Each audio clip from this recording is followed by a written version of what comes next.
오늘 본문 말씀은 지난주에 이어서 요한복음 3장 1절에서 12절 말씀입니다. 오늘 말씀 제목은 제가 특별하게 좀 적었습니다. 보이는 것과 보이지 않는 것, 영과 요. 오늘 본문에 나오는 말씀들이에요. 오늘 본문에 보면 니고데모라고 하는 사람이 유대인의 지도자였어요. 알콘이라고 그랬죠, 지도자가. 알콘은 지배자, 왕 혹은 통치자라는 뜻도 되죠. 그러니까 산헤드린의 지도자라는 뜻입니다. 산헤드린이라는 이 공의회, 지금으로 치면 우리나라로 치면 국회의원들, 모든 법을 만들고 입법을 해서 그 법이 실행할 수 있도록 사법권까지 가지고 있는 데가 산헤드린입니다. 그리고 굉장히 막강한 권력이죠. 왕이 없는 대신에. 왜냐하면 계속 식민지였어요. 지난 400년 동안 페르시아의 식민지였고 그리스의 식민지였고 로마의 식민지였기 때문에 그 식민지 통치를 원활하게 하기 위해서 산헤드린을 통해서 페르시아가, 그리스가, 로마가 산헤드린을 통해서 통치를 하고 있었습니다. 일종의 식민지 정부, 그러니까 반은 유대인이고 반은 로마 기관이라고 보시면 됩니다. 그들의 근거지는 성전이었어요. 보이는 성전이 그들의 근거지였습니다. 그들의 근거지가 될 만한 이유는 보이는 성전에는 매년 그 모세 때부터 시작해서 예수 시대까지 20세 이상 되는 모든 성인들은 보이는 성전에 와서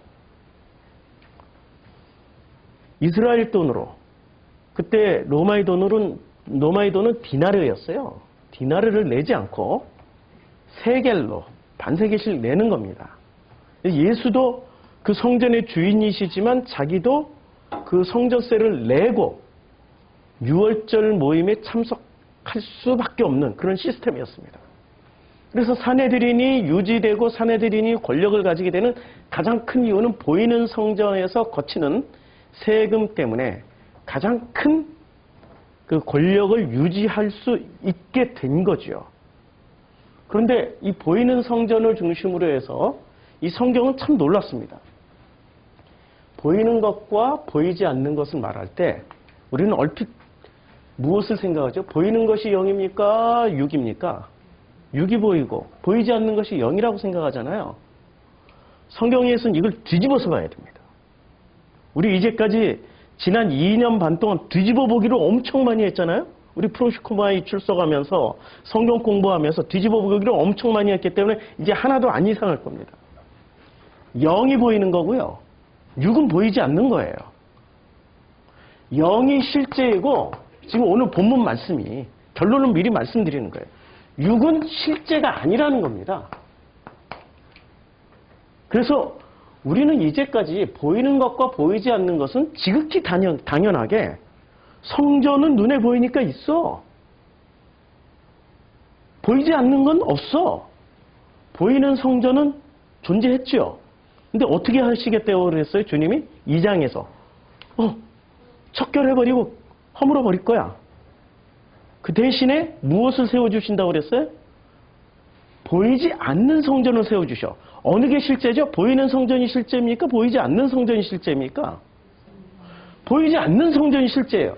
영이 실제예요? 육이 실제예요?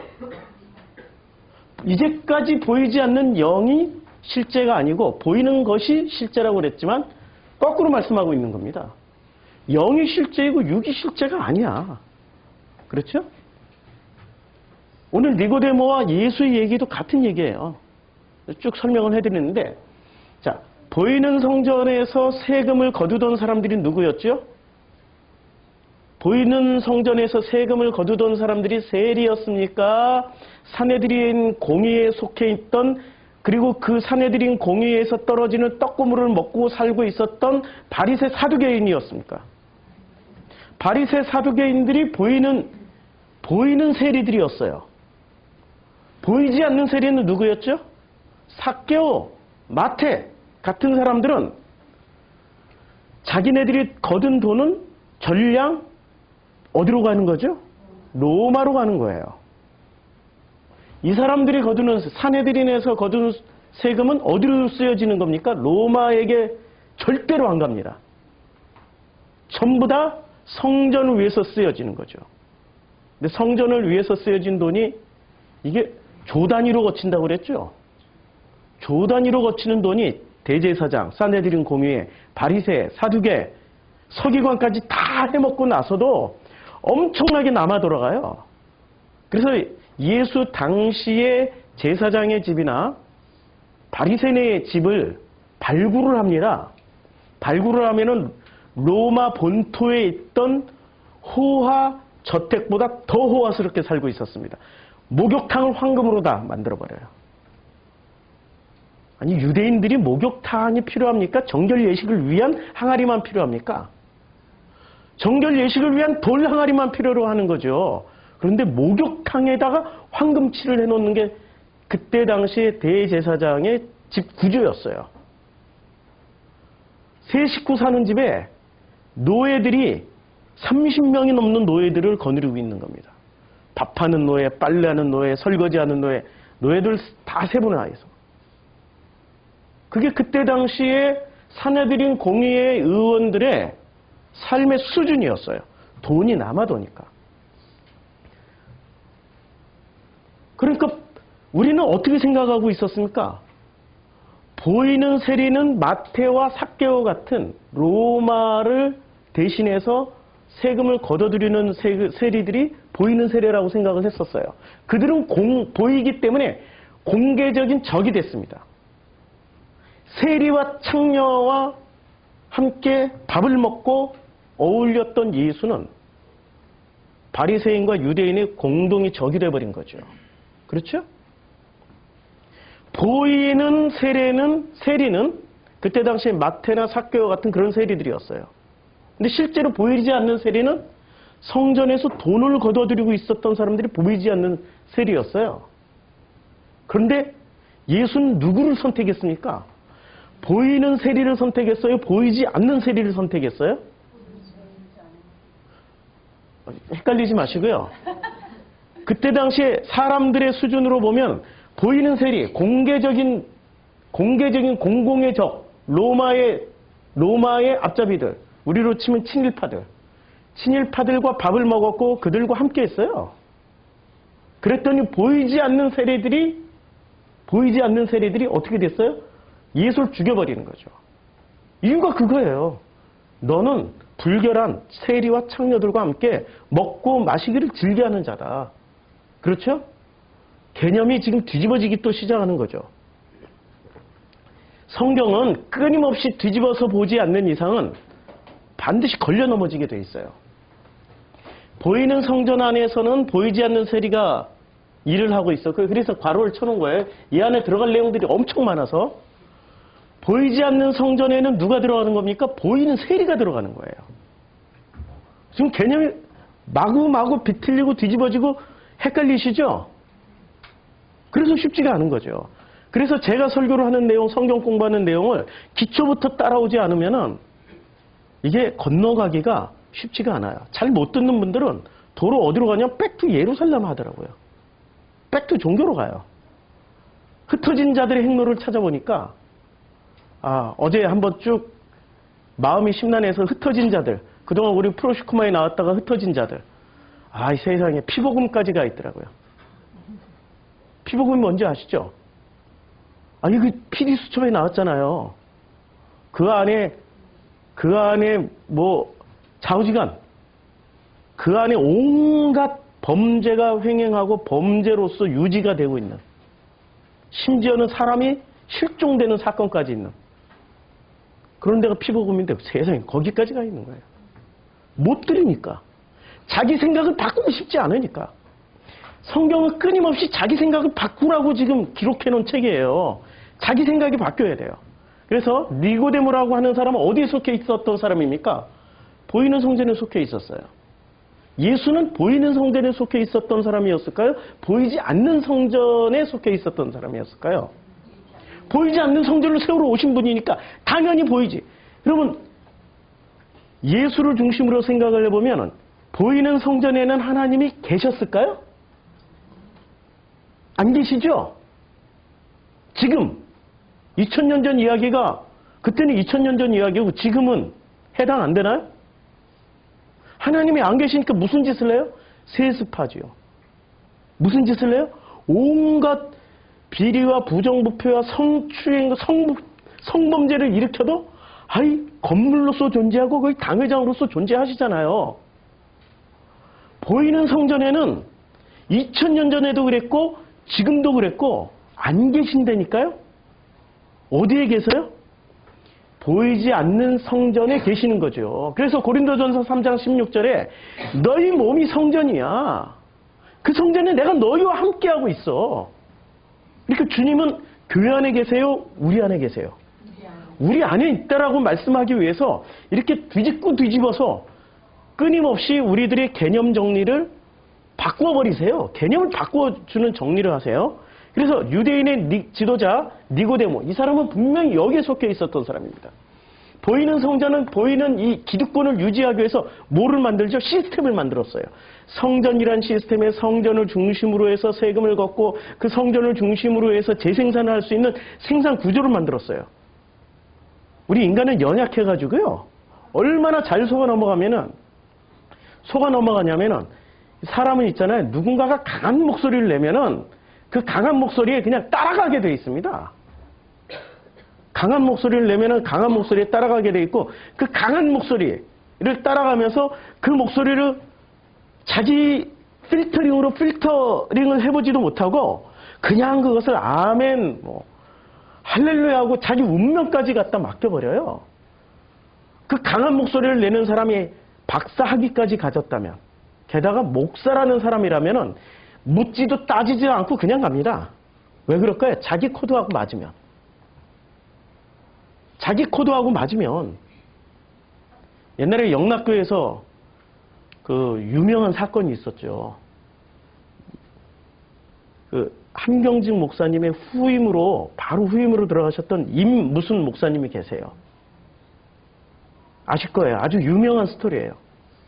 이분이 목사로 부임하는 첫날, 당회장으로 공식 초청을 받아가지고 부임하는 첫날, 그냥 평범하게 옷을 입으시고, 평상시에 입던 옷 그대로 입으시고, 이렇게 영락교에 들어갔대요. 그랬더니 영락교회 입구부터 경비원도 권력이라는 거 아시죠? 경비하는 집사님이 왜 거기로 들어가? 지금 오늘 당회장님 오시는데 새로 부임을 들어가지 마! 이랬던 거예요. 그래서 그 임 목사님이 겸손하게 예, 죄송합니다. 그리고 기다리고 있었대요, 그냥. 당회장 오실 때까지. 거기에 그 경비부터 장로들까지 다 기다리고 있는데 아무리 기다려도 안 오더라는 거예요. 나중에 사람들이 웅성웅성 할 때 그 임 목사님 죄송합니다. 제가 오늘 부임하는 임아무개 목사입니다. 사람들은 보이는 걸로만 생각을 하는 거예요. 그분이 그 영락교에서 목회를 오래 하셨을까요? 아니면 잘렸을까요? 답이 나왔죠? 몇 년 못 하시고 잘리셨어요. 제가 신학생 때 대학원 다닐 때 그분의 설교를 거의 모니터링 하면서 그분의 어떤 메시지에서 많은 감동을 받았습니다. 사람은 전부 다 뭐로 판단하는 줄 아세요? 보이는 것으로 판단을 해요. 그게 함정이에요. 영으로 판단합니까? 보이는 육으로 판단합니까? 이게 바로 함정이라니까요. 말로는 영으로 보이지 않는 것으로 그 가치관을 삼는다라고 얘기하지만 실제로 종교인들의 내부를 들여다보면은 보이는 것으로 판단하고 있는 거예요. 그게 현실이란 말이에요. 그래서 그가 누구예요? 니고데모가 밤에 예수께 와요. 왜 밤에 왔을까요? 안 보이려고. 이제 이유를 아시겠죠? 보이는 성전의 핵심 멤버였는데 이 보이는 성전이 보이지 않는 성전을 찾아갈 때는 들통나면 안 되는 거예요. 그렇죠? 그래서 밤에 예수께 찾아와요. 그리고 말을 해요. 랍비여, 우리가 당신은 하나님께로부터 오신 선생인 줄 아나이다. 야, 보이는 성전의 지도자의 선생이 돼버린 거예요. 그러니까 보이는 성전이 높은 겁니까? 보이지 않는 성전의 지도자가 높은 겁니까? 역설적이게 보이는 성전의 지도자가 보이지 않는 성전의 지도자를 높여버리는 거예요. 이게 아이러니죠. 우리는 지금 이런 시대를 살아가고 있어요. 보이는 것에서 가치를 찾고자 그렇게 노력하는 사람들은 이제 보이지 않는 것에서 찾는 거죠. 보이는 것이 육이에요. 육을 통해서 보이지 않는 영의 가치를 찾기 시작한 요한복음의 최초의 사람은 아니죠. 최초의 사람은 누구였어요? 1장이 나오잖아요. 안드레와 함께 예수를 따라갔던 사람. 안드레는 끝까지 남았고 그 한 친구는 이름도 없이 갔다가 이름도 없이 사라져버려요. 그렇게 사라지지 맙시다. 안드레처럼 끝까지 남아 있읍시다. 예. 그래서 니고데모가 이런 얘기를 합니다. 하나님이 함께 하시지 아니하면 당신이 행하시는 이 표적을 아무도 할 수 없습니다. 하나님과 함께 하는 증거로 뭐를 봤어요? 표적. 근데 이 표적을 예수가 무슨 표적을 행했습니까? 가나의 혼인잔치에서 2장, 이제 3장이니까 2장에 가나의 혼인잔치에서 물로 포도주를 만든 거. 그 다음에 노끈으로 채찍을 만들어가지고 성전을 뒤엎어버리는 거. 아니, 지금 보이는 성전으로 밥을 먹고 사는 사람이 자신의 삶의 기반인 성전을 뒤엎은 것을 표적으로 얘기하고 있는 거예요. 이거 엄청난 발상의 전환이죠. 그러니까 니고데모가 지난주 설교했던 것처럼 7장에 나오고 19장에 나온단 말이에요. 7장에 나오고 이게 그 후반부에 나온단 말이에요. 뭐라고 나오죠? 니고데모가? 7장에는 예수를 변론을 해줘요. 사내들인 공회의 멤버들 가운데서 변론을 해줘요. 바리새들을 향해서 변론을 해줘요. 그 다음에 후반부에서는 예수의 시체를 내어달라고 그래요. 그냥 그 아리마대 요셉이 예수의 시체를 이분도 공회의 멤버예요. 그리고 이분을 위해서 예수의 그 죽음을 위해서 유황과 이 모든 장사에 필요한 용품들을 가지고 가는 겁니다. 부자니까. 일단 공회 회원들은 부자입니다. 그걸 가지고 가는 거죠. 그런데 그 배경이 뭐였어요? 그 발상의 전환이 표적을 봤는데 이 표적을 보는 관점이 다르다라는 거예요. 수많은 사람들이 예수의 표적 중에 어떤 표적을 최고로 삼았습니까? 요한복음에 국한하며 나사로가 살아난 거예요. 나사로가 살아나기 전까지만 해도 예수를 죽일 것이다, 죽일 것이다, 죽일 것이다라고만 했지 진짜로 죽이려고 하지는 않았어요. 근데 나사로가 살아나면서 예수를 확실히 죽여야 되겠다라고 결심을 해버리는 겁니다. 왜 그랬을까요? 죽은 나사로가 살아나는 사건을 보고 사람들이 예수를 다윗의 후손이요, 호산나 이러면서 예루살렘 올 때 거의 왕 대접으로. 그러니까 누가 불안감을 느낍니까? 보이는 성전을 중심으로 해서 권력을 잡았던 사람들이 불안감을 느끼는 거죠. 이야, 이 정도의 정치력과 이 정도로 사람이 몰리면은 가만히 둬서는 안 되겠구나. 결국은 요한복음에서 예수가 직접 십자가에 달리는 계기는 나사로를 살리는 것이 직접적인 계기가 된 거예요. 그러니까 보이는 성전을 중심으로 해서 살아갔던 사람들이 끝까지 그 기득권을 가지고 있었어요. 그리고 보이지 않는 성전의 지도자였던 예수는 끝까지 자신의 메시지를 사람들에게 전달을 했고 그 메시지의 절정에서 죽은 자가 살아나 버린 겁니다. 그런데 엉뚱한 대로 튀어버린 거죠. 그가 슈퍼스타가 되어버린 거예요. 지저스 크라이스트 슈퍼스타라는 뮤지컬이 있습니다. 영화도 있고 그걸 한번 꼭 보세요. 무지무지 재밌어요. 특히 영화를 보시기를 권합니다. 베드로가 기관총 메고 나와요. 혁명주의자로 나옵니다. 발상이 전환이죠. 3절 예수께서 대답하여 이르시되 진실로 진실로 내게 이르노니 사람이 거듭나지 아니하면 하나님 나라를 볼 수 없다. 거듭난다라는 게 무슨 뜻이죠? 제가 물어볼게요. 거듭나는 게 뭐죠? 우리 성결교 출신들이 많이 있으니까. 거듭난다라는 것을 우리 교단의 말로 치면은 중생이라고 그러죠. 중생, 2번 난다. 그런데 거듭난다라는 게 무슨 뜻입니까? 중생, 불교 용어 아닙니다. 예? 거듭난다라는 게 여러분들에게 어떤 의미가 있어요? 아니, 오늘 이거 배우려고 나온 거잖아요. 거듭남이 뭔지를 배우려고 나오는 거잖아요. 거듭나지 아니하면 하나님 나라를 볼 수 없다. 이야, 하나님 나라가 나오는 거예요. 하나님 나라가 나오는 거예요.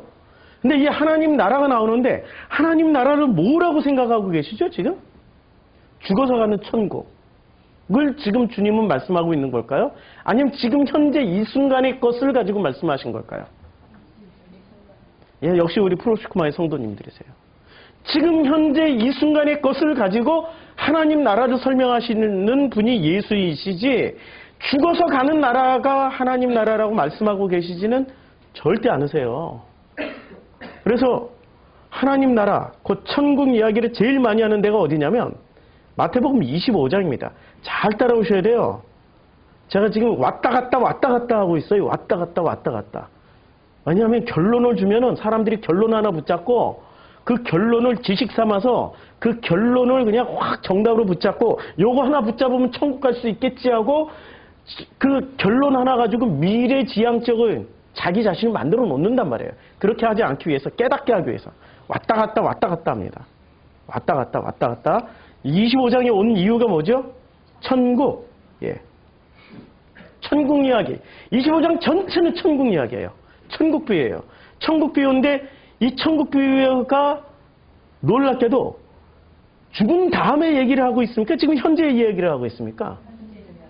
슬기로운 5처녀와 미련한 5처녀 이야기라든지 그 다음에 달란트 비유라든지 이게 전부 다 현재 얘기지 미래 얘기가 아니에요. 그런데 왜 우리는 자꾸 천국 하나님 나라 하면 죽어서 가는 나라로만 생각을 하고 있습니까?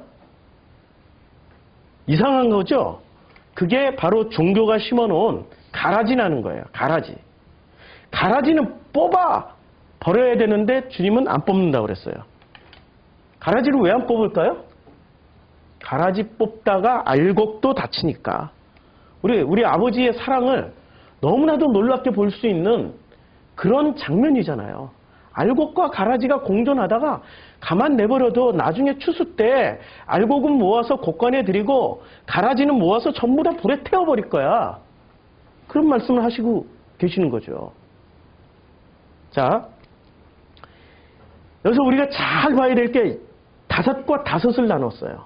5과 5을 나눴는데 이게 이제 5이 뭐냐 이런 거 가지고 설명하면 그때부터 지식입니다. 핵심을 파악하지 못하는 거죠. 핵심을 놓치고 지식으로만 사람들을 헷갈리게 만드는 거예요. 5이 율법의 모세 오경이다. 이런 해석을 저도 옛날에 했었어요. 반성하고 건너가고 있는 중입니다. 이런 해석은 사람을 우매하게 만듭니다. 전부 다 육을 취하게 만드는, 보이는 것을 취하게 만드는 거예요. 건너가게 해야죠. 5은 미련하고 5은 슬기 있는 자예요. 미련한 자들은 등을 뭘 가지고 가요? 등을 가져요, 등. 선택한 게 등이에요.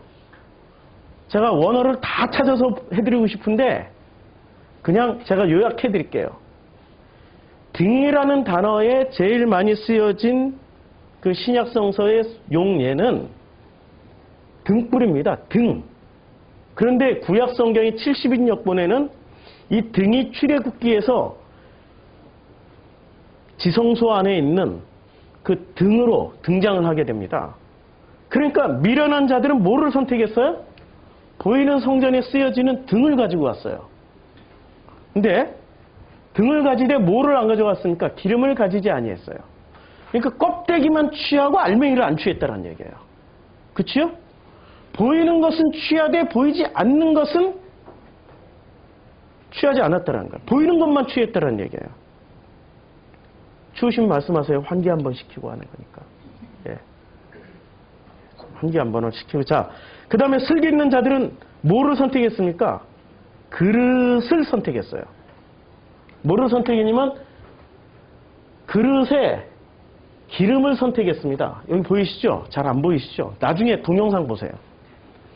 그릇에 기름을 선택했어요. 미련한 처녀는 등잔을 선택했습니다. 등잔은 대표적으로 보이는 성전에서 쓰이는 기구입니다. 형식을 취한 거예요. 형식을.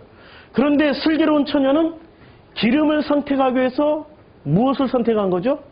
그릇. 한마디로 말해서 보잘것없는 냄비, 보잘것없는 항아리, 보잘것없는 그냥 투박한 그릇을 선택하면 이빨이 넣을 수 있는 거, 까득히 넣을 수 있는, 일단 크고 봐야 돼. 모양새는 없는데 기름을 선택해버린 거예요. 자, 신랑이 도대오므로 다 졸며 잘세, 밤중에 소리가 나되 보라 신랑이로다 맞으러 나오라 했더니 그 처녀들이 다 일어나 등을 준비하는데 미련한 자들이 슬기 있는 자들에게 이르되 야 우리 등불이 꺼져간다. 그러니까 등은 가져왔는데 그 등에 기름이 조금 남아 있었던 거죠. 그 불이 때 맞춰 왔는데 꺼져가기 시작하는 거죠. 너희 기름을 좀 나눠달라 하거늘 슬기 있는 자들이 대답하여 이르되 우리와 너희가 쓰기에 다 부족할까 하노라. 차라리 파는 자들에게 가서 너희 쓸 것을 사라. 기름도 팔고 사고 하는 거예요. 예? 팔고 사고 하는 거예요. 그러니까 자, 우리가 이 둘 중에 영과 육 중에 팔고 사고 하는 게 무엇이죠? 육은 팔고 사요. 왜냐하면 영과 육에 이게 요한복음 3장 6절에 나와 있는 영과 육이 나오는데 3장 6절에 이 육이 사라크스예요. 사라크스는 뭐라고 그랬죠? 예, 사라크스는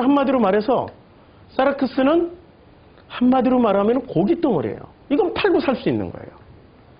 그런데 영은 팔고 살려고 해도 팔고 살 수가 없어요. 예, 팔고 살 수가 없어요. 어떻게 해야 되죠? 팔고 살 수가 없으니까 보이지 않으니까 팔고 살 수가 없단 말이에요. 그러니까 본질적인 것을 가지고 본질적인 것을 취한 사람은 이것은 팔고 살 수 없는 물건이기 때문에 어떻게 해야 되는 거죠? 그냥 그것을 보이지 않는 가치로 품고 있으면 돼요. 보이지 않는 성전 얘기하는 거죠. 보이지 않는 성전 얘기하고 있는 거예요. 지금 기름은 보이지 않는 가치라는 뜻이에요. 그런데 이 슬기로 미련한 처녀들은 보이는 가치를 선택해버렸어요. 그 화려한 등잔 때, 화려한 등잔. 그걸 선택했어요. 내가 이걸 가지고 있으면 구원받을 거야. 신랑이 나를 선택해 줄 거야. 신랑이 나를 기뻐해 줄 거야. 라고 이걸 선택한 거예요. 보이는 걸 선택해버렸어요. 그런데 슬기로운 처녀들은 투박한 그릇이라도 그 안에 기름만 담겨 있으면은 주께서 우리를 선택해 주실 것이다. 신랑을 뭐라고 불렀을까? 이때 당시에, 예수님 당시에. 예, 주님. 주께서 우리를 선택해 주실 것이다. 이게 슬기로운 처녀들의 선택이었습니다. 그들이 사러 간 사이에 뭘 사러 갔어요? 기름을. 근데 우리가 사도행전에 보면은 장로들이 병든 자를 위해서 뭐를 발라줘요? 기름을 발라주죠? 기름을 왜 바를까요? 지금 신사도주의 하는 사람들이 집회 때마다 뭐를 발라줘요? 이스라엘에서 수입한 진짜 비싼 기름. 그걸 발라줘요. 그거 한 방울만 떨어지면 이 안에 향이 가득합니다. 기름 발라줘요. 기름을 왜 발라주죠? 아니, 보이는 기름을 왜 발라주냐고요. 그게 성령의 상징이라고. 아니, 진짜 보이지 않는 성령이 계시면 보이는 기름을 바를 필요가 있어요? 역설적으로 말하면 진짜 성령이 없으니까 보이는 기름으로 포장하는 거 아니에요. 성령이 계시다고, 여기 계시다고 그러면서 그 사람들 하는 짓거리 보면은 휘파람 가지고 막 이래. 마치 자기가 기름에 취한 사람처럼 막 이러고 그러면은 기름 바르고 하고 쓰러져. 그럼 막 할렐루야 아멘 하고 한마디로 말해서 좀 심한 말을 한번 할게요. 지랄 발광을 하고 있어요. 보이지 않는 성전을 그들이 그 가치를 모르니까 그걸 체험해 본 적이 없으니까 보이는 기름으로 쇼를 연출하는 거죠. 그렇죠? 그러니까 보이는 기름도 실제로는 무엇을 얘기하려고 하는 거예요? 보이지 않는 가치, 본래의 가치, 성령을 말씀하고 있는 거죠. 자, 신랑이 오므로 준비하였던 자들을 함께 혼인잔치에 들어가고 문은 닫힌지라. 그 후에 남은 처녀들이 와서 이르되 주여 주여 우리에게도 열어주소서 열어주소서 했더니 어떻게 해요? 대답하여 이르되 진실로 너희에게 이르노니 내가 너희를 알지 못하노라. 알지 못하노라. 이 장면이 어디서 나옵니까?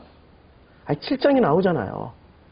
7장에 이제 나더러 주여 주여 하는 자마다 다 천국에 들어갈 것이 아니요 다만 하늘에 계신 내 아버지의 뜻대로 행하는 자라에 들어가리라. 그렇죠? 근데 우리는 교회 안에 주여 주여 하는 자가 많습니까? 아버지의 뜻대로 사는 자가 많습니까? 무르나 많아져. 주여 주여 하는 자는 차고 넘치는데 아버지 뜻대로 사는 자는 없어요. 그리고 아버지 뜻이 뭐지? 아버지 뜻이 뭐죠? 지식을 추구하는 사람들은 아버지의 뜻을 두 가지로 해석해요. 율법을 하나 놓고도 율법대로 사는 게 아버지 뜻이야. 영주주의자들은 율법을 파괴하는 거야. 율법을 없애는 거야. 종교인들은 아버지 뜻대로 사는 거는 종교적 행위를 열심히 하는 거야. 영주주의자들은 종교 자체를 없애는 거야. 여기까지 영주주의자들이 굉장히 파격적이고 놀라운 정도의 행보를 보입니다. 그러나 그 다음 단계로 못 넘어가는 거죠. 다음 단계가 뭐죠? 다음 단계가 뭡니까? 그게 바로 관념이라는 거예요. 보이는 성전은 관념 덩어리입니다. 보이지 않는 성전은 실제이죠. 관념의 반대가 실제예요. 실제가 있으면 관념은 사라지게 돼 있어요. 빛이 오면 어둠은 사라져요. 빛이 오면 어둠은 사라진데 실제가 존재하면 관념은 사라져요. 관념이 어둠이요. 관념이 보이는 것을 대표하지만 그는 유기야. 영은 실제란 말이에요. 하나님은 실제예요. 하나님이 정말로 실제하시는 분이시라는 것 증거를 사도들은 어떻게 증명을 했습니까? 하나님은 사랑이시다. 사랑만큼 확실한 실제가 어디 있어요? 사랑을 안 해보셔서 표정들이 사랑을 해보시면 사랑이 자기 목숨보다 더 소중한 실제라는 것을 체험하고 알 수 있는 거죠. 사랑을 안 해봤으니 모르는 거지. 사랑을 전부 다 관념으로만 해봤으니 모르는 거지. 사랑을 관념으로 하는 사람은 사랑이 뭔지를 몰라 아직도. 그래서 그대가 옆에 있어도 외로워. 그거는 그대가 잘못해서 외로운 게 아니라 내가 관념으로 사랑하니까 외로운 거예요. 내 관념이 채워지지 않으니까 외로운 거라니까요. 진짜로 사랑하는 실제로 사랑하면은 그대가 없어도 나는 충만해. 무슨 차이인지 아시죠? 그러니 그대가 옆에 있어도 나는 외롭다라고 쓴 시인 유시아는 역시 힌두교를 열심히 공부하시는 관념론자다. 차이점을 아시겠죠? 아직도 이걸 잘 표정들을 보니까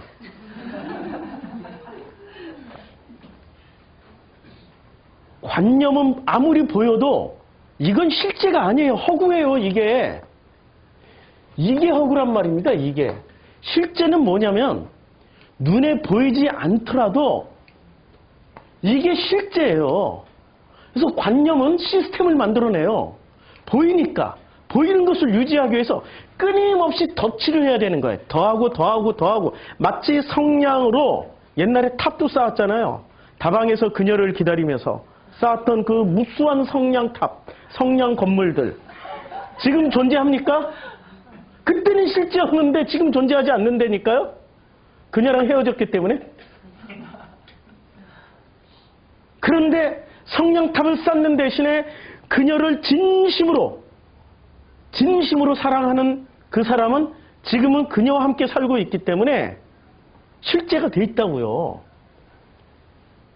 관념은 시스템을 만들어야 돼. 끊임없이 성냥개비를 계속 올려놔야 돼. 더더욱. 그래서 그녀가 왔을 때 감동을 줘야 돼. 너를 위해서 쌓았어.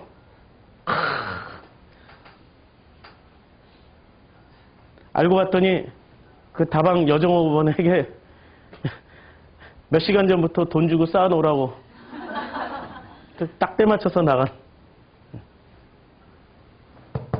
시스템을 만든다니까 계속 덧칠을 해요. 덧칠을 해서 뭐를 하냐면은 유지를 하려고 그래요. 유지를. 무엇을 유지해요? 보이는 성전을 유지하려고.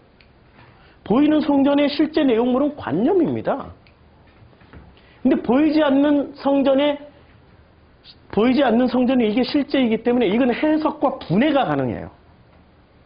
이거는 덧칠만 하는 거지 해석은 불가능해져요. 해석은 어디서만 해요? 관념 안에서만 해석을 해요. 관념. 막스가 이런 얘기를 했습니다. 이제까지의 철학은 분석하기만 했다. 그러나 지금부터의 철학은 실천을 하는 것이다. 그 막스의 얘기였어요. 1800년도에. 막스의 얘기였어요. 그럼 1900년도에 대철학자 화이트헤드는 뭐라고 얘기를 했냐면은 이제까지의 서구 철학은 사변 철학이다. 이제까지의 서구 철학은 뭐라고요? 관념 철학이야. 이제부터의 철학은 실제 철학이 돼야 돼. 그래서 그가 도입한 게 누군지 아십니까? 장자, 노자. 이 동양 철학을 섭렵하고 동서양의 철학을 통해서 실제가 무엇인지를 설명했던 사람은 화이트헤드예요. 막스도 최종본인 줄 알았더니 또 막스를 건너가는 사람들이 있더라고요. 놀랍게도 이 세상에 최종본은 없어요. 계속 건너가는 중이죠. 자, 실제는 실제이기 때문에 해석을 할 수 있어요. 분해를 할 수 있어요. 그래서 유지가 아니라 뭐가 되죠? 해체가 되는 겁니다. 자크 데리다의 해체 신학. 아니, 신학이 아니고 해체죠. 해체를 당하다 보면 무엇을 해체할까요? 실체는 무엇을 해체하죠? 아니, 보이지 않는 성전을 위해서 보이는 성전을 어떻게 해요? 무너뜨리잖아요. 그러면 이 실제는 무엇을 무너뜨려요? 관념을 무너뜨리는 거죠. 관념을. 그러면 해석과 분해는 무엇을 분해를 해줘요? 시스템을 분해를 해서 유지하려고 하는 것을 해체하는 작업으로 가는 거죠. 그래서 이것을 해체하는 작업의 최종 결론은 뭐라고 얘기합니까? 십자가에서 죽음이라고 말씀하고 있는 거죠. 이게 바로 십자가에서 죽음이에요. 그러니까 우리가 죽어야 된다 말로는 엄청 해. 십자가를 지고 가자, 십자가에서 죽어야 된다, 십자가에서 죽어야 되지, 천국 가지 뭐 이러고 말을 엄청 하는데 뭘 죽어야 되냐고, 뭐가 죽어야 되냐고. 맨날 죽어야 된다면은 내 인격이 죽어야 되고 뭐 내 죄악이 죽어야 되고. 아니, 웬 인격, 죄악. 그게 내 인격과 죄악의 공통분모. 인격, 죄악. 그게 공통분모는 뭐죠? 이게 바로 선악지식 아닙니까? 선악지식의 결과물만 죽이자고. 선악지식만. 그렇잖아요. 선악지식 죽인다고 생명으로 건너갑니까? 선악지식은 죽이는 게 아니고요. 품어버리는 거예요. 어떻게 품어요? 이게 다 해체되면은 그냥 덮이는 거예요. 사랑으로. 그래서 마지막에 남는 게 뭐죠? 십자가, 사랑만 남아요. 그러니 사랑이 실제예요. 관념도 사랑한다니까요. 관념도 사랑이 있고요. 그 광명의 천사를 가장한 그놈이 있잖아요. 그놈이 있잖아요. 그놈이 관념이라니까요. 실제를 카피한 관념이에요. 하나님을 복사한 관념이에요. 그래서 계시록에서 마지막 싸움은 누구하고 싸움이에요? 뱀, 용, 뭐 용가리 이런 것 하고 싸우는 게 아니고요. 하나님 대 마귀의 싸움이 아니고 하나님과 마귀가 싸운다. 그러면 그 하나님 믿을 만한 하나님이에요? 믿을 만한 하나님이 안 된다니까요. 그리고 그런 하나님을 위해서 우리가 성전에 참여해가지고 하나님을 대신해서 열심히 싸워주자 뭐 이러면은, 아니 세상에 자기 자녀가 전쟁터에 나가서 전사를 하고 죽음을 당하고 병신이 되고 장애인이 되고, 죄송합니다, 장애인이 되고, 오늘 그 얘기를 하려고 그러다 보니까, 이 장애인 얘기를 하려다 보니까 옛날에 그 장자의 개념에서 지금 용어가 잘못 나왔어. 장애인이 되고 하는 것을, 그걸 기뻐할 부모가 어디 있어요? 자기 자녀가 다치는 거. 차라리 자기가 가서 죽고 자기가 장애인 되는 게 낫지. 그런데 계시록을 해석하는 이 엉터리 같은 이 보이는 성전을 붙잡고 있는 목회자들은 우리가 가서 싸워서 하나님을 위해서 우리의 생명을 바치자고 끝까지 소리를 하고 있어요. 거기에 사랑이 어디 있냐고요. 열심은 있지. 노력은 있지. 근데 그 본질이 사랑이냐고요. 그리고 하나님을, 인간이 지켜주는 하나님이라면 그 하나님은 진짜일까요? 가짜일까요? 가짜죠. 그래서 관념에서 만들어 놓은 해석에 불과한 거예요. 그게 관념에서 만들어 놓은 해석이에요. 이들도 해석을 하고 이들도 사랑을 해요. 이들의 사랑은 어떤 사랑이에요? 자기 만족 사랑. 나를 만족시켜줘봐. 그럼 난 사랑받고 있구나. 행복해.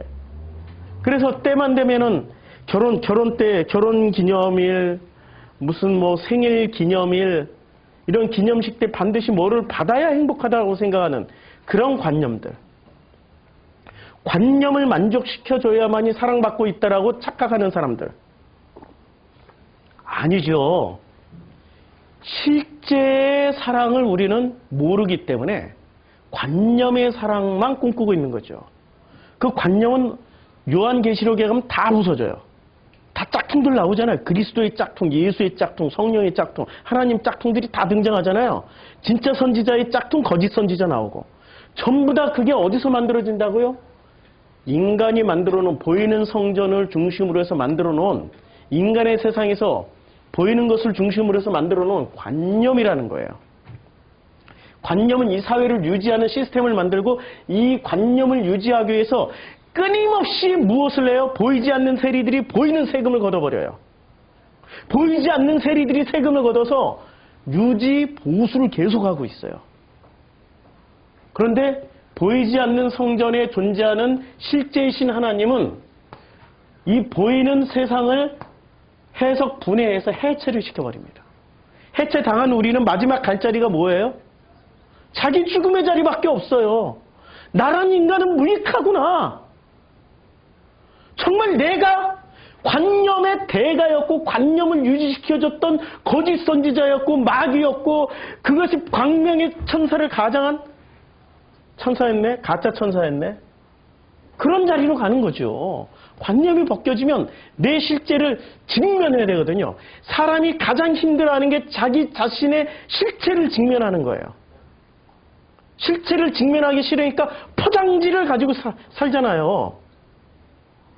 자기 자신의 실체를 직면하기 싫으니까 지금 당장에 뭐 좀 해라 그러면 안 하고, 나는 나 미래에 뭐 할게요. 꿈과 비전을 제시해버리잖아요. 꿈과 비전을 제시해서 그리고 도망가잖아요. 현실을 살아라고 그랬지, 현실을 살아라고 그랬더니 현실을 안 살고 책을 사. 그것을 성공하는 법칙에 무슨 뭐를 사고, 영어 공부하라고 그랬더니 영어 책을 사. 그리고 영어를 안 해. 책을 가지고 있으니까 자기 영어 잘할 거라고. 성공하는 사람들의 7가지 법칙을 가지고 있으니까 나는 성공할 거라고. 이게 다 관념이라고요. 현실에서 못하면 못하는 대로, 폭로당하면 폭로당하는 만큼 이게 바로 내 모습이었구나. 관념으로 사랑을 하는 게 아니라 내 실제로 내 안에 사랑이 없음을 고백하는 거. 그게 내 모습이었구나. 이걸 직면해야 된다니까요. 그걸 직면해야 비로소 실제이신 하나님께 도움을 청하는 거죠. 근데 관념은 보이는 성전에다 도움을 청해요. 도와주세요. 성전에 가서 기도하고 부르짖으면 다 되는 걸로 알고 있어요. 아니죠. 그건 가짜예요. 보이는 성전 안에는 하나님 없다니까. 지금 예수 당시에 보이는 성전에 하나님이 없으니까 허물어 버리겠다고 그런 거 아니에요. 보이지 않는 성전, 우리가 보이지 않는 성전이 돼 있다면은 그 실제와 함께 살아가는 우리가 돼 있어서 이제는 이제까지 나를 유지시켜줬던 서정주의 시, 이제까지 나는 7알의 바람으로 만들어졌다.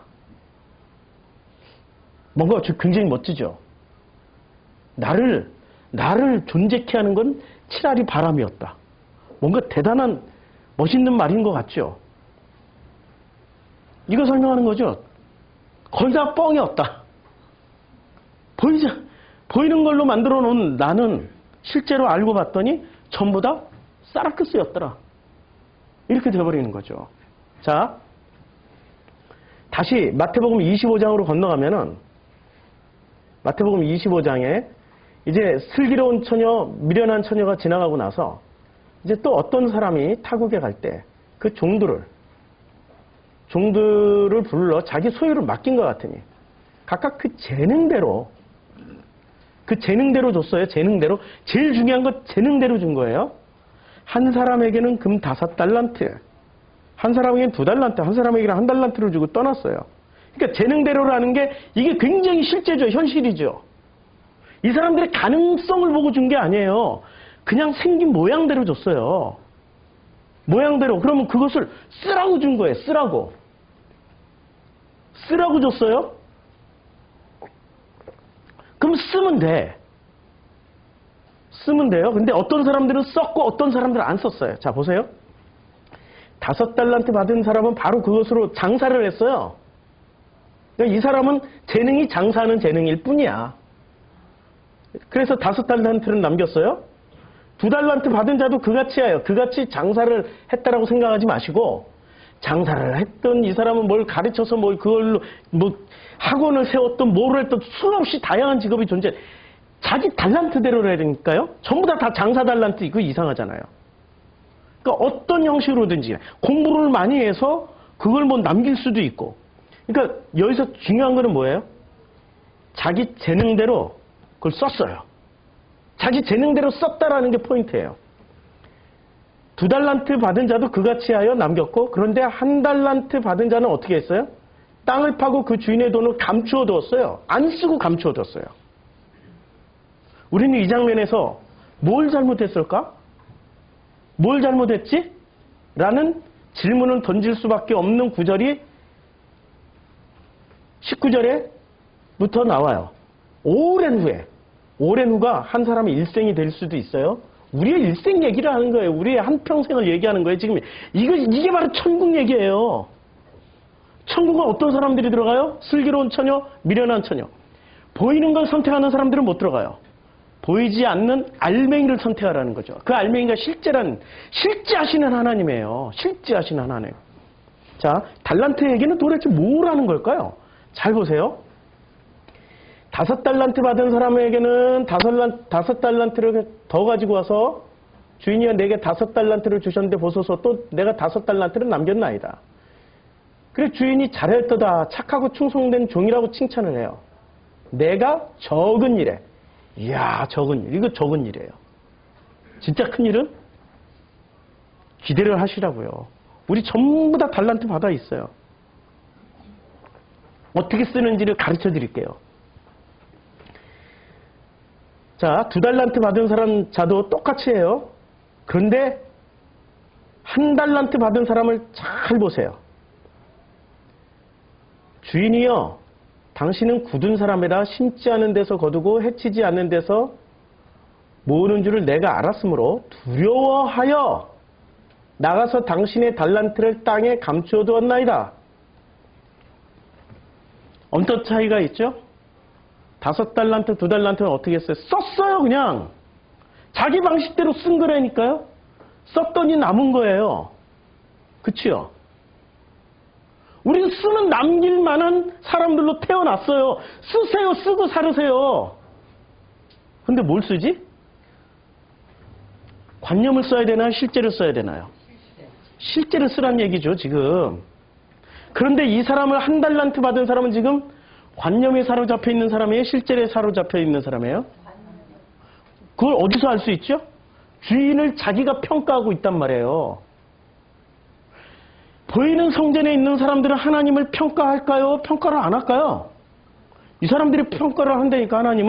하나님은 능력의 하나님, 위대하신 하나님, 전능하신 하나님, 축복을 주신 하나님, 여호와라 병을 고치는 하나님, 이러면서 평가 다 해놨어 벌써. 병 걸리면 병 고쳐주시옵소서. 자기가 조금이라도 가난하다면 축복을 주시옵소서. 돈 벌게 해주시옵소서. 자기가 조금이라도 힘들면은 주여 행복을 주시옵소서. 전부 다 뭐를 해놨어요? 평가를 다 해놨다니까요, 하나님에 대해서. 그렇죠? 지금 이 사람은 주인에 대해서 평가를 해요. 근데 5달란트와 2달란트 받은 사람은 주인에 대한 평가를 합니까? 어떻게 그냥 주인이 주신 것을 그냥 누려버려요. 평가를 안 하고 누려버린다니까요? 그런데 놀랍게도 1달란트 받은 사람은 어떻게 해요? 평가를 해버려요, 하나님. 주인을 평가하면서 뭐라고 얘기를 하냐면, 근데 평가는 얘기를 잘 들어보면 너무나도 합리적이에요. 그래서 심은지 않은 데서 거두고 해치지 않은 데서 모으는 줄을 내가 알았으므로. 이 기준이 어디에 있어요? 여기 써놨잖아요. 잘 안 보이시죠? 선악지식. 너무나 헷갈리게.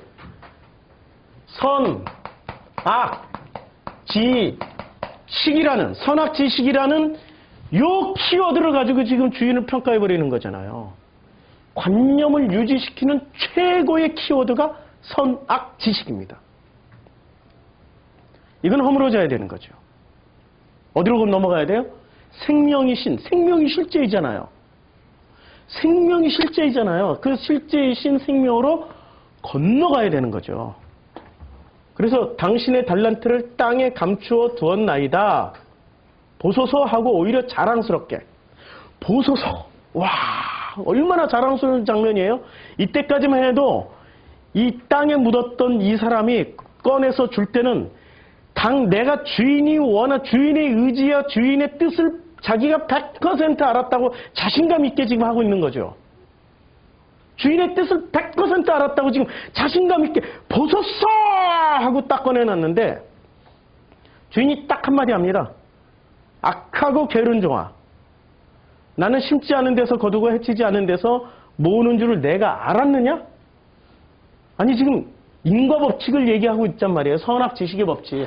이거 아니라고 지금 말씀하고 있는 거예요, 주인이. 그러면 내가 마땅히 내 돈을 취리하는 자들에게나 맡겼다가 취리하는 자들. 그럼 자기 돈을 차라리 마음껏 쓸 수 있는 자들에게 줘. 취리한다라는 게. 마음껏 쓸 수 있는 자들에게 줘. 그리고 내가 돌아와서 내 원금과 이자를 받게. 여기서 원금과 이자의 자들 피리 꽂혀가지고 장사를 꼭 해서 남겨야 된다고 지금 목사들은 전부 다 이걸로 이게 아니면 자기 인생 살아가라는 얘기예요. 자기 인생. 그러면 하나님 30배, 60배, 100배로 누가 만들어줘요? 아니 30배, 60배, 100배를 내가 만들어 놔야 되는 거예요? 아버지가 주시겠다는 얘기예요? 왜 이렇게 말씀을 연결을 못 시켜요? 아버지가 주시겠다라는 거예요. 아버지가 그렇게 만들어 주시겠다라는 것을 안 믿어요. 누가? 보이는 성전을 붙잡고 가는 사람들이. 보이는 성전을 붙잡고 가는 사람들이 이걸 안 믿어버려요. 자, 그래서 그 1달란트를 빼앗아 10달란트 가진 자에게 주라. 무릇 있는 자는 받아 풍족하게 되고 없는 자는 그 있는 것까지 빼앗기리라. 이게 지금 무슨 얘기입니까? 있는 자와 없는 자가. 있는 자는 그냥 실제로 하나님이 그 안에 있는 자고, 없는 자는 자기 관념으로 가득 차 있기 때문에 하나님 없는 자예요. 심플하죠? 여기까지 이해가 되시죠? 예. 그래서 있는 것과 없는 것이 이렇게 계속 뒤바뀌는 게 성경의 내용이에요. 성경의 내용인데, 자, 마태복음 7장에서 이것을 다시 마태복음 7장에서 이미 얘기를 했어요. 마태복음 25장에서 다시 확인을 시켜주는 그런 자리일 뿐이에요. 자, 그날에 많은 사람들이 나더러 이르되 주여 주여 우리가 주의 이름으로 뭐를 했어요? 선지자 노릇하며 주의 이름으로 귀신을 쫓아내며 주의 이름으로 많은 권능을 행하지 아니하였나이까가 어디서 이루어져요? 보이는 성전에서 이루어져요? 보이지 않는 성전에서 이루어져요? 보이는 성전에서 이루어지죠. 그러니까 보이는 성전에서 일을 했던, 보이는 성전을 통해서 열심히 드리고 바치고 섬겼던 신자들이나 열심히 거기서 목회를 했던 그 목회자들이나 어떻게 되겠다고요? 23절에 주님 말해요. 내가 그들에게 밝히 말하되 내가 너희를 도무지 알지 못하니. 도무지 알지 못한다는 거예요. 왜? 이들은 자기의 관념을 만족시켰을 뿐이야. 한평생 지들 뜻대로만 살았어. 아버지 뜻대로 사는 적이 한 번도 없어요. 아버지 뜻대로 사는 적이 한 번도 없다니까요. 이 세상의 모든 시스템이 사실은 이 안에 다 들어가 있어요. 여기서 벗어나서 실제로 건너가는 게 이게 바로 출애굽입니다. 이게 바로 출애굽이에요. 예수님이 신약 성경을 그때 기록되지 않았던 당시의 유대인들에게 예수님의 복음을 설명하려면 신약 성경에서 구절을 뽑아올 수가 없단 말이에요. 그럼 모든 구절은 어디서 뽑아와야 돼요? 구약 성경. 그럼 구약 성경에서 말씀할 때 최고의 베이스먼트, 예수님이 설명할 때 베이직은 뭐죠? 출애굽 사건이에요. 출애굽 사건이에요. 건너가라고.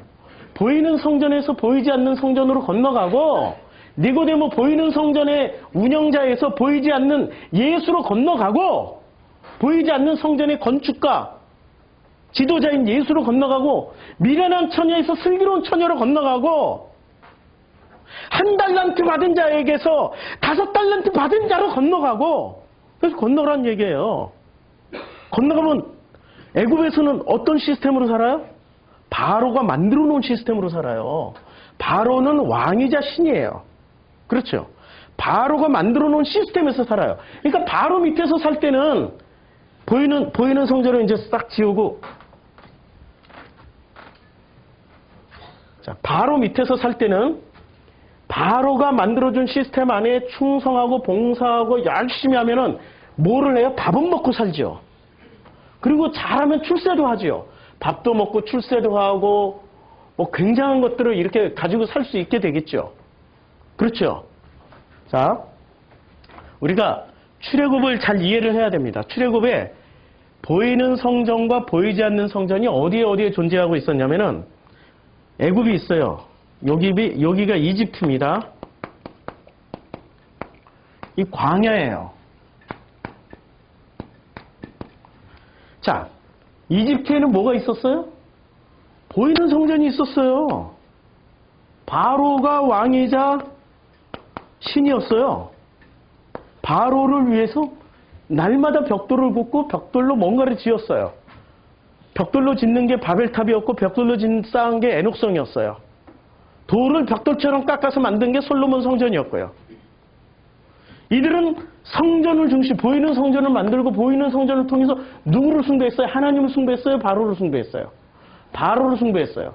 근데 이들이 건너간 사람들은 여기는 하나님 보여요? 안 보여요? 여기는 하나님이 누군지를 몰라. 하나님이 누군지도 모른다니까. 다만 누군지는 모르지만 무엇하는 자리예요?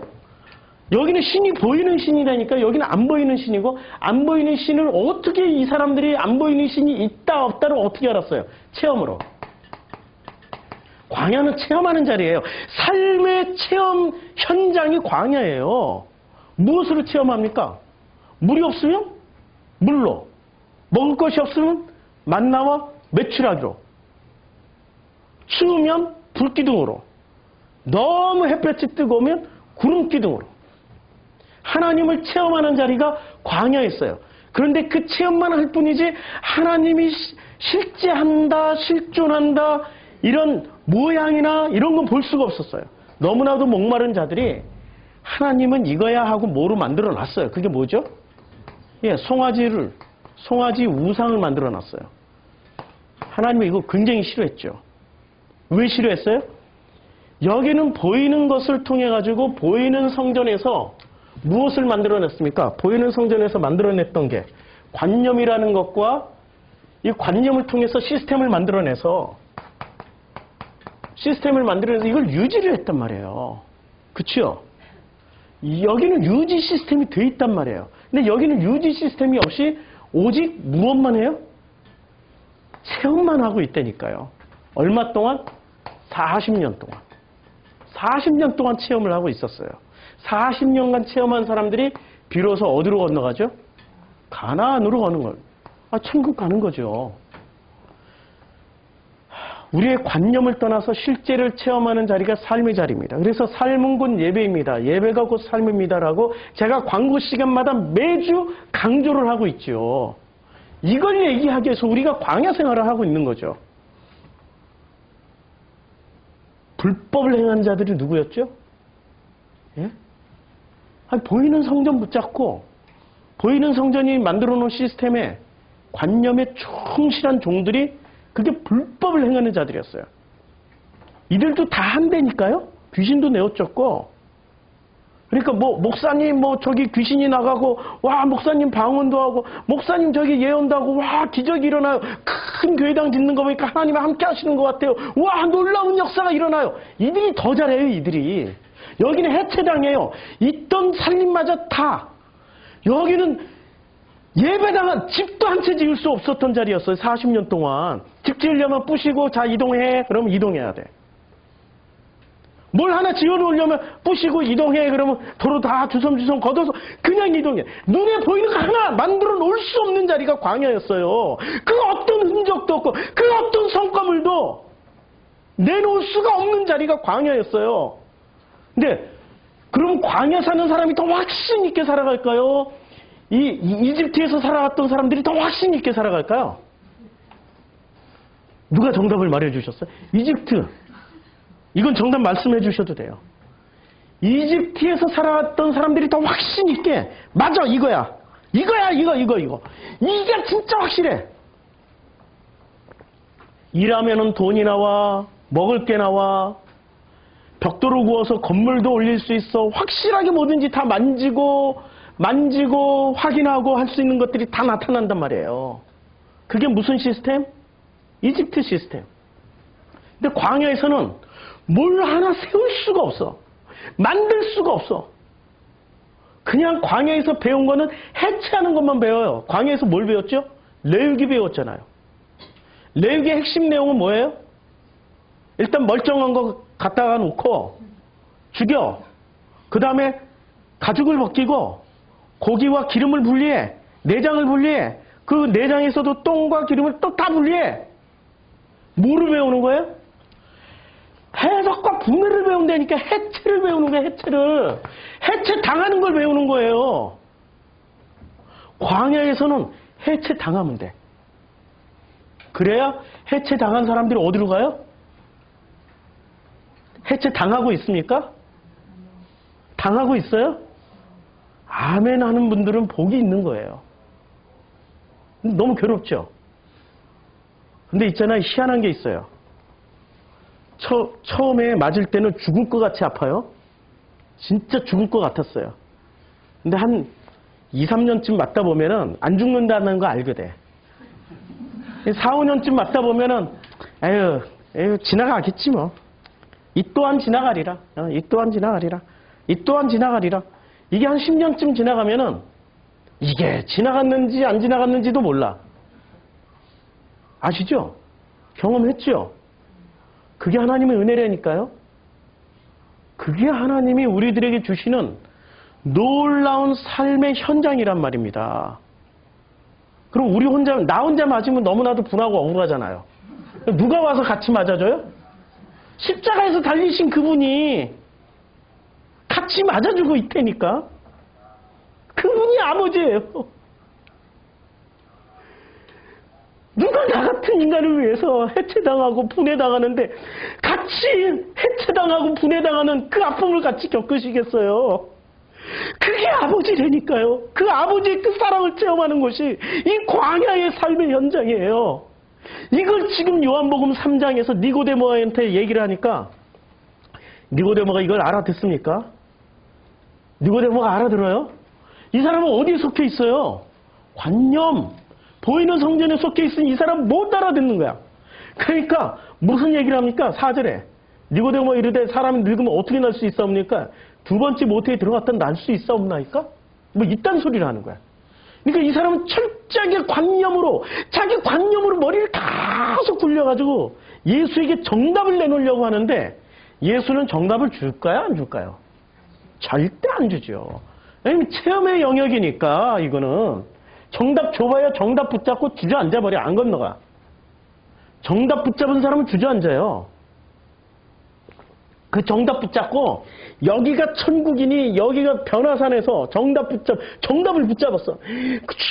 근데 산에 안 내려가고 여기다 초막셋을 짓고 여기서 그냥 영원히 주님과 살게 싸움 난다 막 이러고 주저앉아버린다니까요. 정답 가지고도 모자라가지고 매일 그냥 목사한테 전화를 해. 목회자한테. 목사님, 제가요, 우리 딸이 이렇게 됐는데요. 아이고, 이거 어떻게 해야 돼요? 제가 어떻게 해야 돼요? 목사님, 제가 이렇게 됐는데요. 아이고, 제가 이걸 어떻게 처리해야 돼요? 매 순간 누구한테 물어봐요? 누구한테 물어보냐고요? 목사한테 물어봐요. 목회자한테 물어본다니까요? 목회자는 그걸 또 친절하게 얘기를 다 해줘.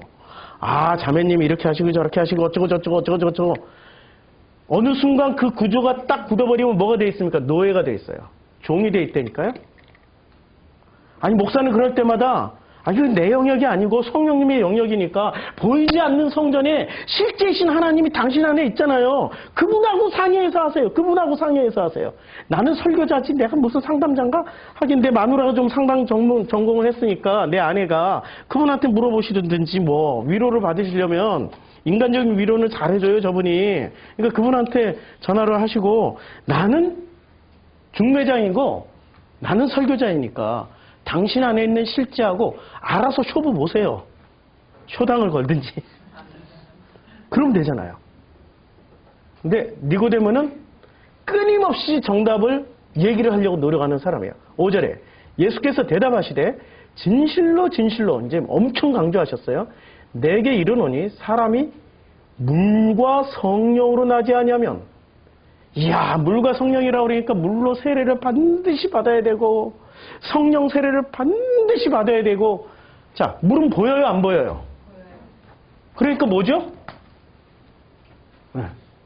성령은 보여요, 안 보여요? 안 보여요. 보이는 것에서 보이지 않는 것으로 건너가라는 얘기예요.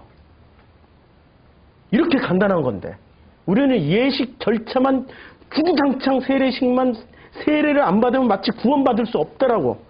이것 때문에 제세례파 대 칼빈파가 붙어가지고 제세례파 대량 학살을 했다는 거 아닙니까? 예? 칼빈파 무서워요. 그 칼빈 닮아가지고 이름도 우리말로 치면 칼. 그리고 소총 이름도 칼빈 소총이 있어요. 무서워. 그래서 6절에 이렇게 나옵니다. 6절이 핵심이에요. 자, 보세요. 육으로 난 것은 육이요, 영으로 난 것은 영이다라고 말씀하고 있어요. 지금 물과 성령을 설명하면서 6절에 육으로 난 것은 육이야, 영으로 난 것은 영이야. 보이는 성전은 육으로 난 거야. 그게 육으로 만들어낸 게 관념이야. 관념은 절대 너희들을 발전시키지도 못하고 발전할 수도 없게 만들고 절대 실제로 살 수 없게 살게 만들기 때문에 땅속에 그냥 묻어두는 사람들이고 미련한 다섯 처녀야. 선택하라고 그랬더니 불을 켜고 있으라고 그랬더니 기름은 준비 안 하고 등잔부터 준비해. 등잔은 없어도 심지만 꽂으면, 기름에 심지만 꽂으면 불은 탈 수 있거든요. 내용물을 준비 안 하고 형식을 준비한다니까요. 공부를 하라고 그랬더니 책만 사.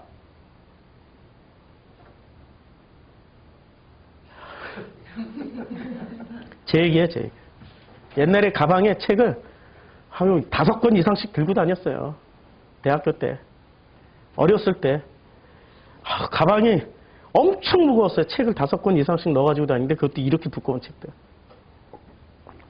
그거 안 들고 다녔으면 내가 불안했어요. 책을 막 들고 다녀야 돼.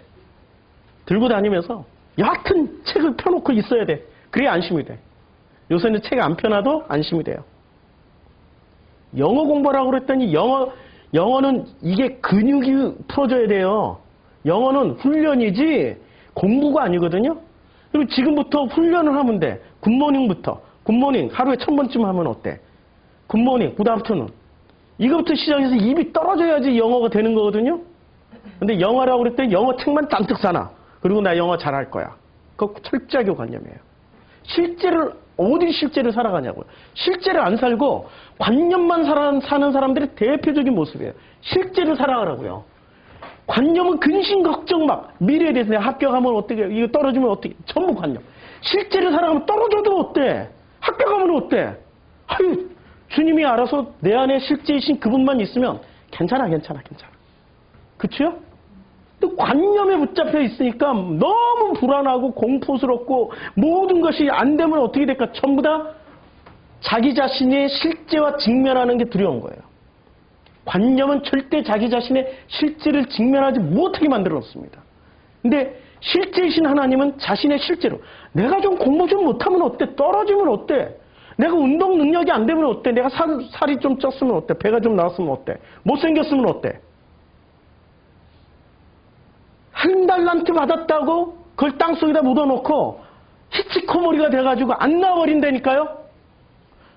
내가 하나님의 영광을 가리니까 나가면 안 돼요. 교회 가면은 전부 다 옷도 잘 입고 잘생긴 것들만 가다 이거 어떻게 다 이렇게 만들어놔가지고 내가 이 골방에서 프로젝트 마이크 6.5 동영상이나 보고 있고 이게 한 달란트 받은 사람의 모습이니까요. 그냥 살아가면 돼요. 남이 나를 어떻게 판단하든 관념은 전부 남이 나를 어떻게 실제는 그냥 살아가면 돼. 내 안에 내가 못생겼어. 사람들은 나를 못생겼다고 하지만 내 안에 꽃이 있다니까. 하나님이 꽃을 주셨어. 난 그 꽃을 피우고 가면 돼. 그게 내 실제야. 실제로 살면 돼요. 왜 실제를 안 살고. 육으로 난 것은 육이에요. 이거는 육이야. 철저하게 육이야. 그런데 영으로 난 것은 영이에요. 그러니까 육에서 영으로 건너가란 얘기예요. 물에서 성령으로 건너가란 얘기지. 물과 성령으로 물에서 거듭나고 성령으로 거듭나면 되는 거예요. 자, 내가 내게 거듭나야 되겠다 하는 말을 놀랍게 여기지 마라. 바람의 임의로 분매 이렇게 나오는데 요한복음 3장에 참 놀라운 장면이 있습니다. 니고데모와 대화 중에 푸뉴마라는 단어가 총 5회 사용되었어요. 5절에서 1회, 6절에서 2회, 8절에서 2회가 사용되었어요. 한번 볼까요? 자, 5절에서 자, 물과 성령으로 거듭나지 아니하면 성령 한번 쓰여졌죠. 그리고 6절에서는 육으로 난 것은 육이요, 영이 이게 푸뉴마예요. 푸뉴마로 난 것은 푸뉴마이고, 그리고 사람이 푸뉴마로 나지 아니하면 하나님의 나라에 들어갈 수 없고, 육으로 난 것은 육이고 푸뉴마로 난 것은 푸뉴마다. 그리고 8절에 바람이 이게 푸뉴마예요. 바람이 임의로 불매. 그 다음에 성령으로 난 사람, 성령으로 이게 푸뉴마예요. 확인시켜 드릴게요. 요한복음 3장 16절에는 3장에는 푸뉴마라는 단어가 이렇게 여러 번 나옵니다. 자, 바람이라고 여기 번역이 되어 있죠. 이 박스 안에 보시면. 이 박스 안에 이게 바람이라고 똑같은 푸뉴마인데 아니 똑같은 푸뉴마인데 지금은 누구는 어디는 푸뉴마라고 번역했고 어디는 영이라고 번역했고 지금 똑같은 푸뉴마를 번역을 지금 몇 가지로 했습니까? 3장 안에서. 예, 3가지로 번역을 해버렸어요. 번역을 이렇게 다양한 번역으로 하면 우리가 헷갈리지. 그러니까 똑같은 단어로 가지고 이렇게 다양한 번역을 해버릴 수 있을까? 물론 문맥에 맞게 잘 번역했으면 돼요. 근데 문맥에 맞게 잘 번역했으면 되는데 이게 일종의 의도가 있는 거예요. 지금 푸뉴마를 보니까. 자, 이 푸뉴마를 보면 지금 바람이 임의로 불매 내가 그 소리를 들어도 어디서 오며 어디로 가는지 알지 못하나니 라고 말을 하면은 이 푸뉴마가 이게 성령이란 말이에요.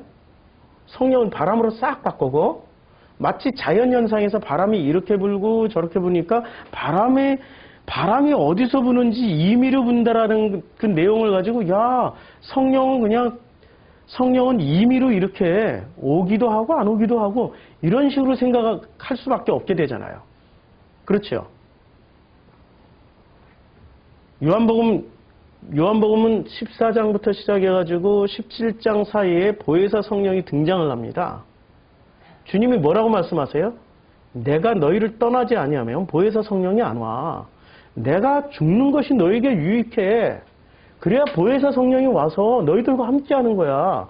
그러니까 예수의 떠나감이 사람들에게 유익해. 왜? 푸뉴마가 오시니까. 푸뉴마가 오시니까.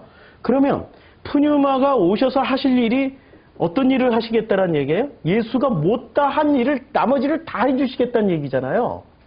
그렇죠? 그러니까 요한복음엔 너희가 나보다 몇 배나 큰 일을 하게 될 거야 라고 요한복음에 말씀하고 있어요. 몇 배나 큰 일을. 그게 어떻게 가능해요? 푸뉴마가 오시니까. 그러면 푸뉴마는 어떤 일을 해요? 푸뉴마는 예수의 못다한 일을 다 하게 해주세요. 그리고 이 푸뉴마는 반드시 약속이 돼 있는 거예요. 이거는 강한 후반부에 예수가 후반부에 말하는 푸뉴마는 강한 의지란 말이에요. 누구의 의지? 아버지의 의지이자 아버지 하나님의 의지이자 예수 그리스도 예수의 의지가 반영된 존재가 푸뉴마란 말이에요. 근데 3장 8절에 임의로 분다. 임의라는 말.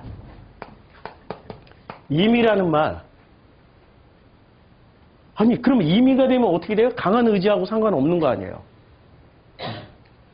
그러니까 성령을 뭐로 만들어 놔버린 거예요? 강한 의지를 가진 성령을 마치 우연의 일치로 맞는 어떤 로또처럼. 그래서 그 성령이 임하게 하려면 어떻게 해야 돼요? 성령이 임하게 하려면. 아니, 성령이 임하시려면은 요한복음 3장 8절 번역에 따르면 임의로 어떻게 해야 돼요? 로또 맞으려면 엄청 사야 로또가 겨우 한번 맞을까 말까 할 거 아니에요. 그러니까 드리고 바치고 섬기면 성령이 임한다. 이런 식으로 가르치는 근거가 되는 거죠. 결코 그런 거 아니죠. 자, 임의라는 단어를 보면은, 자, 요게 임의로 번역한 단어가 텔로죠. 텔레이. 여기는 텔레이로 돼 있고 원형은 텔로예요.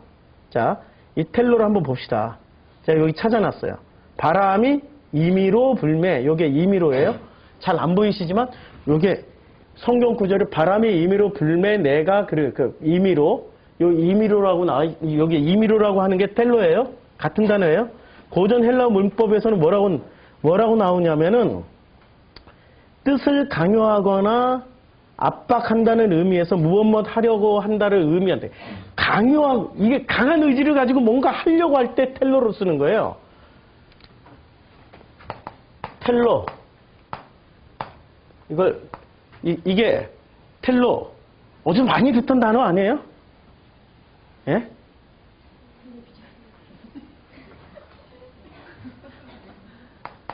신탁. 우리 영화 300에서 보면 영화 300에서 요 단어가 등장합니다. 이게 페르시아군이 쳐들어올 때 스파르타쿠스의 왕이 어디로 갑니까? 신탁을 받으러 가죠. 신이 이 전쟁을 우리에게 맡기셨는지, 전쟁은 나가야 될까요? 말아야 될까요? 이 전쟁에 나가면 이길까요? 질까요? 이 전쟁이 어떻게 해야 될까요? 말까요? 할 때 어디로 가요? 여기로 간다니까요? 그러니까 이 단어의 헬라어의 그때 당시 시대적 배경에는 무엇이 깔려있냐면 텔로란 단어는 강력한 신의 의지가 들어있는 거예요. 신의 뜻이 텔로에. 근데 이 단어를 임의로라고 번역을 해버렸어요. 와, 이런 왜곡이 없죠. 자, 보세요. 준비하다, 바라다, 원하다, 하고자 하다, 마음에 두다, 결심과 동시에 결정된 것으로 무엇 하고자 하다. 아니, 여기에 임의라는 뜻이 어딨냐고. 임의라는 뜻이 없는데 왜 임의로 번역을 해버렸냐고. 임의가. 진짜. 왜 임의로 번역을 왜 했을까요? 이래야 성령이 좀 더 신비로워 보이고, 그러니까 영과 육을 구분을 하지 못하게 만들어버리는 거예요. 영과 육을. 자, 우리는 이제까지 생각에 어떤 생각을 가지고 있었냐면은 영과 육이 있는데 영은 실제가 아니었어요. 이거는 뭔가 이게 임의로 이렇게 바람처럼 왔다가 이렇게 임할 수도 있고 떠날 수도 있고 바람과 같은 거라고. 육은 이게 눈에 보이니까 이게 실제라고. 요 사고방식에서 나와서 지금 번역을 해버린 거예요. 어느 게 실제예요? 푸뉴마가 실제라니까요. 이 영이라고 번역한 푸뉴마가 실제고 육 사르크스는 눈에 보일지라도 사르크스는 사르크스 플러스 로고스가 안 되면은 이거는 실제가 아니라는 거예요. 이 요한복음 계속 뒤집기를 하니까 잘 따라오세요. 잘 따라오시는데, 자, 그래서 이 단어를 다시 번역을 좀 해보면 이런 의미가 돼요. 푸니마는 마태복음의 산상수훈에 따르면, 마태의 산상수훈에 따르면 기본 해석이 마음이에요. 심령이 가난한 자는 복이 있나니. 이것을 개역개정에서 마음이 가난한 자는 복이 있나니라고 번역했어요. 그때 푸뉴마가 쓰여졌어요. 그때 푸뉴마가 쓰여졌고, 푸뉴마가 마가복음에서는 성령이나 더러운 영, 귀신으로도 번역이 돼요. 푸뉴마 하나가 이렇게 번역이 다양해요. 푸뉴마 하나가 성령, 귀신, 그 다음에 마음, 세 가지로 번역이 돼요. 세 가지로 번역이 되는데, 자, 요한복음 3장에서 이렇게 번역이 됐죠. 5절에서는 성령으로 번역되어 있고 6절에서는 그냥 영으로 번역이 되어 있고 8절에서는 바람과 성령으로 번역이 됐어요. 하나, 요거, 둘, 세 가지로 번역을 한 거예요. 세 가지로 번역인데 성령 번역 오라. 뭐 영으로도 번역할 수 있어. 바람으로 갑자기 느닷없이 바람으로 번역을 해놔가지고 이 푸뉴마가 헷갈리게 만드는 거예요. 자, 8절의 푸뉴마 용법의 의도를 번역자들은 의도적으로 왜곡한 거예요. 왜곡한 거예요. 왜? 신성성과 신비를 플러스 시켜가지고 무엇을 유지시키기 위해서? 보이는 성전 시스템을 유지시키기 위해서. 관념을 유지시키기 위해서. 그래서 이것을 다시 번역하면 이렇게 번역이 되는 거죠. 바람이 임의로 불매. 그쵸?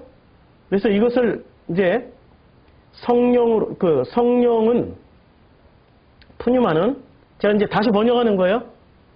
성령은 강한 의지대로 숨 쉬는 중에 혹은 이렇게 불어내는 중에, 이게 푸네가 불어낸다라는 거예요. 숨을 쉰다라는 것도, 호흡을 한다라는 것도. 성령은 강한 당신의 의지대로 호흡을 한다. 살아있다라는 거예요. 살게끔 한다. 그래서 성령으로 난 사람도 다 그러하니라. 그래서 이제 다시 이게 어떤 차이가 있는지 잘 한번 느껴보세요. 바람이 임의로 불매, 이것을 이렇게 했어요. 성령이 하나님의 강한 의지대로 숨쉬고 있음에 내가 그 소리는 들어도 어디서 와서 어디로 가는지 알지 못하지만 그러나 성령으로 태어난 사람은 다 그러하다. 참, 다시 제가 또 해석을 해놓을게요. 그러나 텔레의 본뜻으로 번역을 하면 성령은 하나님의 강한 의지대로 숨쉬는 것처럼 부러지고 있으니 너가 누구예요? 니고데모, 육에 속한 자, 관념, 성전에 속한 자, 눈에 보이는 성전에 속해 있는 자, 관념의 사람, 육에 속한 자는 알지 못한다. 그러나 성령으로 태어난 사람은 하나님의 의지대로 태어나고 있다. 성령에 속해 있는 사람이 누굽니까? 사르크스와 플러스 로고스가 되어 있는 사람. 그래서 말씀이 육신이 돼서 우리 가운데 오심에. 그렇죠? 1장 14절을 다시 한번 확인해주고 있는 거예요. 말씀 육신이 된 우리들은 어디로 태어나요? 끊임없이 성령으로 태어난 사람은 하나님의 의지대로 다시 잉태되고 다시 태어나고 있어요. 무슨 얘기예요? 건너가고 있다는 얘기예요. 건너가고 있다. 어디로 건너갑니까? 애굽에서 광야로, 물에서 성령으로, 보이는 성전에서 보이지 않는 성전으로, 미련한 자에서 슬기로운 처녀로, 한 달란트에서 5달란트로 끊임없이 건너가고 있는 거예요. 끊임없이. 의미가 완전히 달라지고 있는 거죠. 이 구절을 확정해 주는 말씀이 이거예요. 육으로 난 것은 육이고 영으로 난 것은 영이다. 이제 이 말씀의 의미를 아시겠어요? 관념으로 난 것은 관념이야. 근데 관념에서 이렇게 건너가면은 그게 푸뉴마가 되는 거고 그 푸뉴마가 바로 너희들의 실제야. 푸뉴마 안에 뭐가 담기면? 푸뉴마 안에 아버지의 마음이 담기면 그게 바로 새롭게 태어나는 거야. 그게 거듭나는 거라니까. 내 머릿속에 관념으로 있으면 절대 거듭난 게 아니지만 내 마음에 머리에서 마음으로 그리고 그 마음 안에 내 관념의 근심 걱정이 아니라 아버지의 실제가 가득하면 그게 건너간 사람이야. 그게 거듭난 사람이라고 그 말씀을 지금 하고 있는 게 이게 바로 이 장면이에요. 할 얘기가 되게 많은데 이만큼 준비했어요. 이만큼. 아니 더 많아요 지금. 더 많아요. 이렇게 더 많아요. 아유 지쳤죠? 자린고비라고 아시죠? 자린고비. 자린고비가 어떤 사람입니까? 자린고비가 여기다가 조개 한 마리 매달아 놓고 옛날에 밥 한 그릇 놔두고 밥 먹고 고기는 먹고 싶은데 고기를 먹을 수가 없단 말이에요. 그러니까 고기를 먹으라고 조기 한 마리를 매달아 놨어요. 조기는 원래 말린 거니까 잘 안 썩어요. 비린내는 나지. 그러니까 밥 한 숟갈 먹고 고기 먹고 싶으면 매달아 놓은 조기를 한번 봐. 그러면서 환상을 품는 거야. 야, 저 조기 그 맛이 이렇게 들어와서 내 이 밥과 조기가 어울려서 입에 침이 돌잖아요, 벌써? 야, 이 구수하고 달짝지근한 이 조기 맛과 이 쌀밥이 흰쌀밥이 어울려져서 맛있다. 어느 날 이 아들이 한 번 봐야 될 걸 두 번 봤어. 이렇게 한 번 보고 두 번 봤어. 아버지가 머리통을 때리고 왜 두 번 보냐고. 그랬더니 아들이 울면서 오늘이 내 생일인데요. 그랬더니 네 생일이구나. 그래 너 두 번 봐. 너만 두 번 봐. 무엇이 문제죠? 자린고비라는 거 이렇게 생선을 매달아 놓은 건데 생선을 매달아 놓은 생선을 이렇게 사람들이 앉아서 밥상에 앉아서 이렇게 쳐다보는 거죠. 밥상에 앉아가지고 이렇게 쳐다보기만 하는. 실제 먹지를 못한다니까요. 쳐다보기만 하는 거예요. 이게 관념이에요. 실제는 이걸 먹는 거예요. 하나님이 우리를 실제를 살게 현실을 살 수 있게 우리를 보내신 거지 이 관념을 살으라고 보낸 게 아니란 말이에요. 근데 왜 자기 인생을 관념에다 관념으로 다 허비를 하냐고요. 자기라는 감옥 안에 갇혀서 왜 못 나오냐고요.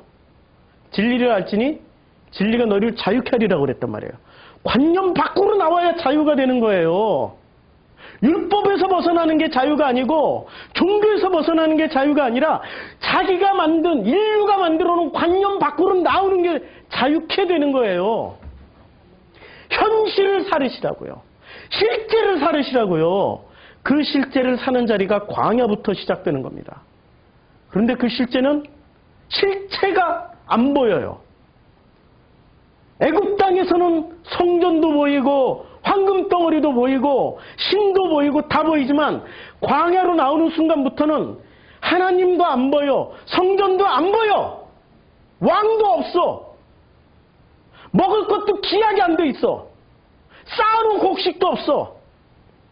그런데 그 광야에 나온 사람들은 그때부터 먹을 걸 쌓아놓은 그 양식을 보고 사는 게 아니라 화려한 성전을 보고 사는 게 아니라 그 멋진 바로 왕을 보고 사는 게 아니라 그 멋지고 정말로 일 잘하는 관리자들, 그 목회자들 보고 사는 게 아니라 이제는 보이지는 않지만 그 하나님을 체험하면서 살고 있는 거죠. 그게 실제란 말이에요. 그게 체험하는 게 실제예요. 그게 표적이란 말입니다. 하나님을 체험하고 있습니까? 근데 어떤 식으로 체험하고 있어요? 관념으로 체험하고 있죠. 그러면 관념으로 체험하는 사람들은 관념으로 이빠이 체험하고 주님 앞에 갔더니 주여 내가 주님의 이름으로 귀신도 내어쫓고 병도 고치고 연도했습니다 했더니 나는 너 몰라. 이 불법을 행하는 자야. 아니죠. 하나님은 관념으로 체험할 수는 없습니다. 하나님은 실제이시기 때문에 그 실제를 체험하는데 그 실제를 가장 실제적으로 실존적으로 명확하게 규정한 말이 있습니다. 하나님은 사랑이시라.